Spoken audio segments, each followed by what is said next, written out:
അങ്ങനെ ഒരു political rivalry കണ്ടിട്ടില്ല.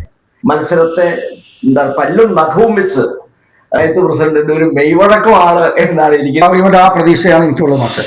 കാരണം നല്ല മുഖം, പഞ്ചായത്ത് നല്ല മുഖം, ജനങ്ങളുടെ തീവ്രമായ ശ്രമം നമ്മൾ നടത്തിക്കൊണ്ടിരിക്കുന്നു. നമസ്കാരം.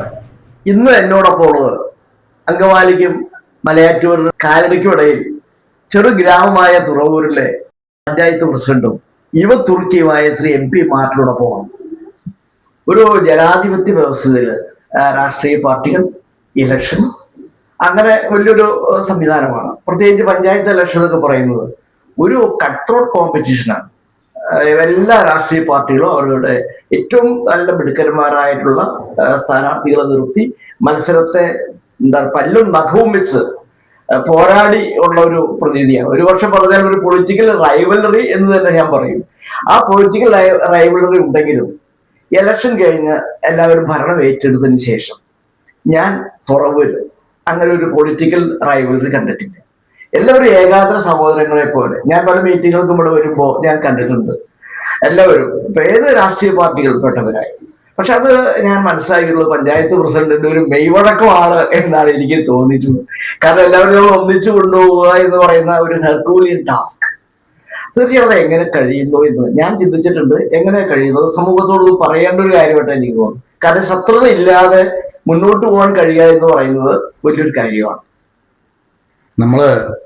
ഞാൻ കോളേജ് യൂണിയൻ ചെയർമാനായിരുന്ന ആളാണ്. നമുക്കൊരു കോളേജ് ക്യാമ്പസ് കൈകാര്യം ചെയ്യുന്ന പോലെ ഒരു പഞ്ചായത്ത് കൈകാര്യം ചെയ്യാൻ കഴിയില്ല. പഞ്ചായത്തിൽ സാധാരണക്കാരായ ജനങ്ങളുടെ ആവശ്യങ്ങൾ, അവരുടെ പ്രതിസന്ധികൾ, അവരുടെ ദുഃഖങ്ങൾ, അത് ഏത് വാർഡായാലും, ഇപ്പോൾ ഞാൻ കോൺഗ്രസ്സുകാരനാണ്, മറ്റു CPM ആണ്, അല്ലെങ്കിൽ BJP ആണ് എന്ന് വിചാരിച്ച് ആ വാർഡിലെ ആവശ്യങ്ങളെ അവഗണിക്കുമ്പോഴാണ് അവിടെ രാഷ്ട്രീയം കടന്നത്, അവിടെ എതിർപ്പ് വരുന്നത്.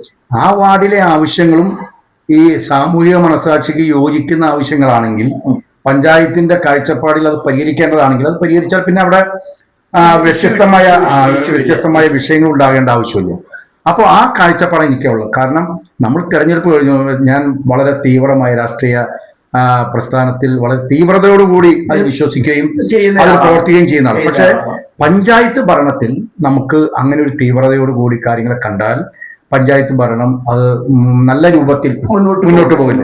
എൻ്റെ സഹപ്രവർത്തകന്മാരായ എല്ലാവരുടെയും വിമർശനം നമ്മൾ ഏറ്റുവാങ്ങണം, പ്രതിസന്ധികൾ നമ്മൾ ഏറ്റുവാങ്ങണം, പ്രശ്നങ്ങൾ നമ്മൾ കേൾക്കാനുള്ള മനോഭാവം ഉണ്ടാകണം, അത് പരിഹരിക്കാൻ കഴിയുന്ന ഒരു നല്ല സമീപനം നമ്മൾ സ്വീകരിക്കണം. ഒരു വാർഡ് മെമ്പർ, പല പഞ്ചായത്തുകളും ചില വ്യത്യസ്തമായ കാഴ്ചപ്പാടുകൾ ഉണ്ടാവാറുണ്ട്. ഒരു വാർഡ് മെമ്പറുടെ വാർഡിലെ ലൈറ്റ് കത്തുന്നില്ല, ശരി, അവിടെയുള്ള മെമ്പർ കോൺഗ്രസ് അല്ല, അല്ലെങ്കിൽ CPM ആണ്, ആ ഭാഗത്തേക്ക് തിരിഞ്ഞു നോക്കണ്ടെന്ന് നമ്മൾ തീരുമാനിച്ചാൽ സ്വാഭാവികമായിട്ട് ആ വാർഡ് മെമ്പർ ശരിയല്ല, സാമൂഹ്യ നീതിക്ക് വിരുദ്ധമാണ്. ആ വാർഡ് മെമ്പർ നിശ്ചലമായി ഇരിക്കാൻ കഴിയില്ലല്ലോ. അദ്ദേഹം പഞ്ചായത്ത് കമ്മിറ്റിയിലെ പ്രതിഷേധവും പഞ്ചായത്തിന്റെ പ്രവർത്തനങ്ങളിൽ അതിലെ തടസ്സവാദങ്ങൾ ഉന്നയിക്കുക സ്വാഭാവികമാണ്, പക്ഷെ മാനുഷികമാണ്.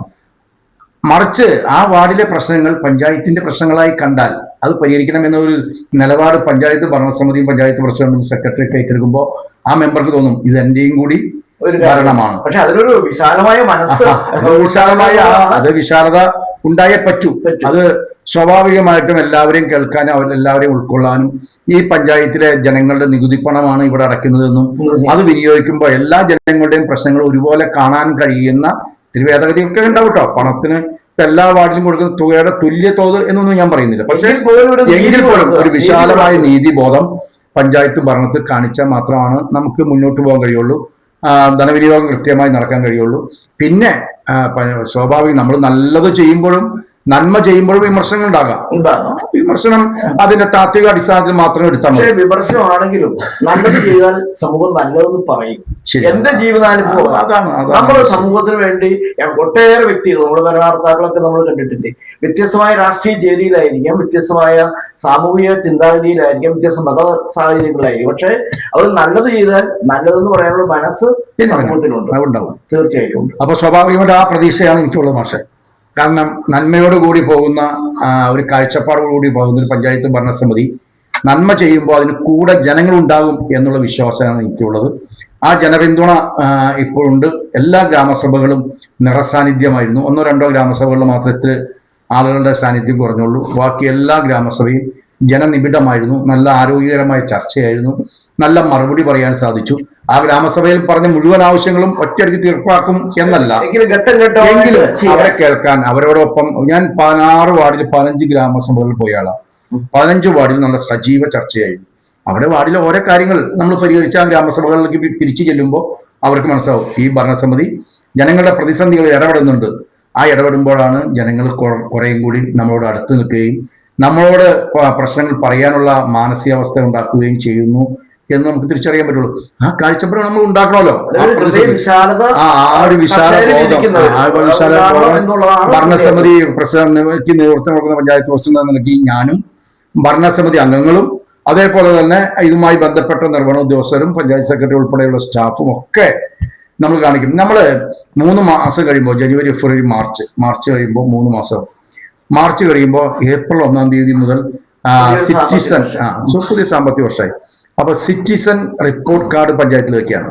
സിറ്റിസൺ റിപ്പോർട്ട് കാർഡ് ഒരു സ്റ്റാഫിനെ കുറിച്ചോ ഒരു മെമ്പറെ കുറിച്ചോ അതേപോലെ തന്നെ പഞ്ചായത്ത് പ്രസിഡന്റായ ഞാൻ ചെയ്യേണ്ട കുറവുകളെ കുറിച്ചോ പോരായ്മകളെ കുറിച്ചോ നല്ലതിനെ കുറിച്ചോ എന്ത് വേണമെങ്കിലും നിർദ്ദേശങ്ങൾ അടങ്ങി ഇവിടെ വരുന്ന മാറ്റങ്ങളെ കുറിച്ച് നിങ്ങൾക്ക് ആ സിറ്റിസൺ റിപ്പോർട്ട് കാർഡിൽ റിപ്പോർട്ട് ചെയ്ത് ഇവിടെ നിക്ഷേപിക്കാൻ കഴിയുന്ന നൽകാൻ കഴിയുന്ന ഒരു വിശാല ക്രമീകരണം നമ്മളിവിടെ ഏർപ്പെടുത്താണ്.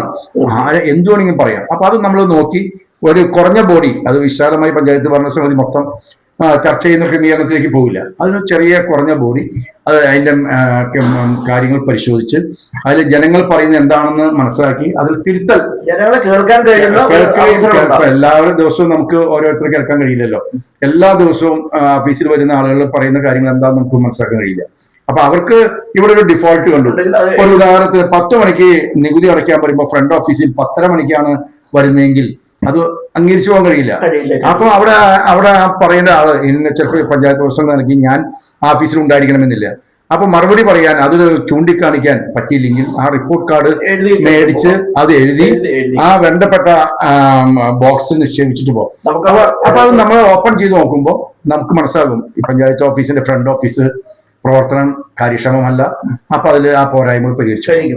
അതാണ് ഒരു ട്രൂ ഗവേണൻസ്. യെസ്. അപ്പൊ ആ കാര്യത്തിലേക്കുള്ള ഒരു ക്രമീകരണം നമ്മൾ ആലോചിച്ച് സഹപ്രവർത്തകരൊക്കെ ആയിട്ട് ആലോചിച്ച് ക്രമീകരിച്ചുകൊണ്ടിരിക്കുകയാണ്. അപ്പൊ നല്ലൊരു സ്റ്റെപ്പ് നല്ല രീതിയിലേക്ക് അതിന്റെ ക്രമീകരണം വരും. നല്ല ഭംഗി അതിനുണ്ടാവും. അപ്പൊ ആ നല്ല മുഖം പഞ്ചായത്തിന് നല്ല മുഖം ജനങ്ങളിലേക്ക് എത്തിക്കുക എന്നുള്ള തീവ്രമായ ശ്രമം നമ്മൾ നടത്തിക്കൊണ്ടിരിക്കുന്നു. അപ്പൊ അതിലെല്ലാ പിന്തുണയും മാഷിന്റെയും കൂടി ഉണ്ടാവണം. തീർച്ചയായിട്ടും സഹായം ഉണ്ടാവണം എന്ന് അഭ്യർത്ഥിക്കും. കഴിഞ്ഞ ദിവസം ഞാൻ അറിയാനിടയായി, ഇപ്പോൾ ഒരു പുതിയ സ്ഥാനം നിങ്ങളെ തേടി എത്തിയിട്ടുണ്ടെന്ന് പറഞ്ഞു. Panchayat association general secretary. തീർച്ചയായിട്ടും വലിയൊരു ബഹുമതിയാണ്. എറണാകുളം ജില്ലയെ സംബന്ധിച്ച് പഞ്ചായത്ത് അസോസിയേഷൻ ജനറൽ സെക്രട്ടറി ആകുക എന്ന് പറയുന്നത് ചെറിയൊരു കാര്യമില്ല. അതും തുടർ പഞ്ചായത്ത് പ്രസിഡന്റും ക്ലബ് ചെയ്തു പോകാനും നമുക്ക് പഞ്ചായത്തിൽ ഏതെങ്കിലും രീതിയിൽ പ്രയോജനപ്പെടുത്താൻ കഴിയുന്ന ഒരു പാന്താവ് കണ്ടെത്തിയിട്ടുണ്ടോ, അല്ലെങ്കിൽ എങ്ങനെ നമുക്കത് മുന്നോട്ട് കൊണ്ടുപോകാൻ കഴിയും?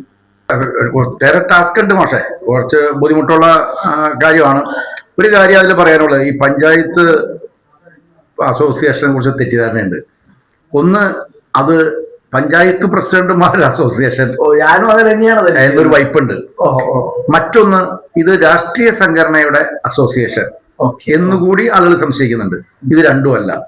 ഈ അസോസിയേഷൻ പഞ്ചായത്തിന്റെ ഔദ്യോഗികമായ അസോസിയേഷനാണ്. 1964 ആദ്യമായിട്ട് പഞ്ചായത്ത് ഗ്രാമപഞ്ചായത്ത് ഇലക്ഷൻ നടക്കുന്നത്.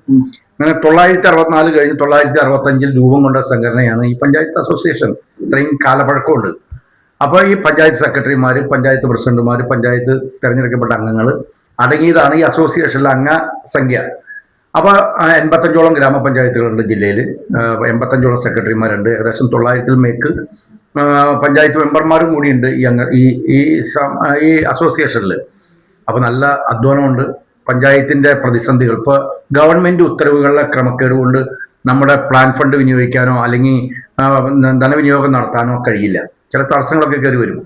അങ്ങനെയുള്ള ചില കാര്യങ്ങൾ, പഞ്ചായത്തിന്റെ പ്രതിസന്ധികൾ, ഭരണനിർവഹണ തടസ്സങ്ങൾ സംസ്ഥാന അസോസിയേഷനെ അറിയിച്ച് ബോധ്യപ്പെടുത്തി അവരിലൂടെ സംസ്ഥാന ഗവൺമെന്റിലേക്ക് അത് കൺവിൻസ് ചെയ്യപ്പെടുക, അതിന് തിരുത്തൽ ഉത്തരവുകൾ ഇറങ്ങുക എന്നുള്ളതൊക്കെ ഈ അസോസിയേഷൻ പഞ്ചായത്തിന്റെ സുഗമമായ ഭരണത്തിന് മാർഗദർശനം നൽകുന്ന ഒന്നാണ് ഈ അസോസിയേഷൻ.